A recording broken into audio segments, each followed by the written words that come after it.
महोदय, मैं दिल्ली के संबंध में भी कुछ कहना चाहता हूँ। अब दिल्ली चूँकि केंद्र शासित क्षेत्र है और दिल्ली को केंद्र शासित क्षेत्र माना गया है, तो स्वभावतः दिल्ली वालों को यह आशा थी कि केंद्र से शासित होने से यहाँ पर उन्नति होगी और यहाँ के लोगों को कुछ सुविधा मिलेगी, संतोष प्राप्त होगा। किंतु मैं यह देख रहा हूँ और लोगों में भी यह भावना बढ़ती जा रही है कि जब से यह केंद्र शासित क्षेत्र हुआ है, तब से शासन में निरंकुशता आने लगी है और लोगों की ओर ध्यान कम दिया जाने लगा है।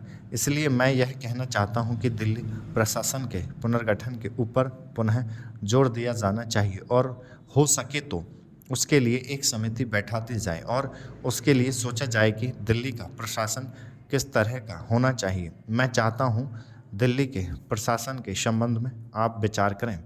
भ्रष्टाचार के संबंध में यहाँ बहुत कुछ कहा गया है, मैं पुनः उसको दोहराना नहीं चाहता, किंतु इतना अवश्य कहना चाहता हूँ कि आज देश में जनता का जो नैतिक स्तर है वह दिन प्रतिदिन गिरता जा रहा है। सरकार को यह सोचना चाहिए कि उनका वह नैतिक स्तर किस प्रकार उठाया जाए और किस तरह से लोगों की भावनाएं बदली जाएं, किस तरह से लोगों में अनुशासन रह सके। इसके लिए सोचना अत्यंत आवश्यक है। हम जब भ्रष्टाचार की बात कहते हैं तब यह तो सभी मानते हैं कि भ्रष्टाचार है और इसमें कोई दो राय नहीं है कि भ्रष्टाचार मौजूद है। छोटे से अधिकारी से लेकर बड़े अधिकारी तक यह फैला हुआ है। भ्रष्टाचार केवल प्रशासन में है ऐसी बात नहीं है, वरन यह लोगों में भी फैला हुआ है। जब करों की अदायगी का प्रश्न आता है तब लोग दो दो खाते बना लेते हैं और आयकर की चोरी करने का प्रयत्न करते हैं और कर से बचने के लिए भ्रष्टाचार करते हैं। जैसे बगैर दोनों हाथ के ताली नहीं बच सकती, ठीक वही बात भ्रष्टाचार के संबंध में लागू होती है।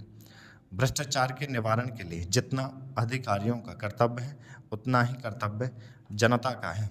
अधिकारियों को तो सतर्क रहना ही चाहिए, क्योंकि यह जो संसद है वह कानून बनाकर उनके हाथ में दे देती है। उसका कार्यान्वयन करने के लिए जनता और नौकरशाही को सहयोग से कार्य करना चाहिए। महोदय, प्रशासन का यह कर्तव्य हो जाता है कि वह सतर्क रहे और अधिकारी लोग अपने को निष्पक्ष रखें, किंतु जो जनता के अंदर एक गिरावट आती जा रही है वह भी एक देखने की बात है। इसलिए मैं चाहता हूं कि सरकार कोई ऐसा प्रयत्न करे जिससे कि भ्रष्टाचार को रोकने के लिए जो लोगों का नैतिक स्तर ऊंचा होना आवश्यक है उसको ऊंचा किया जा सके। स्टॉप।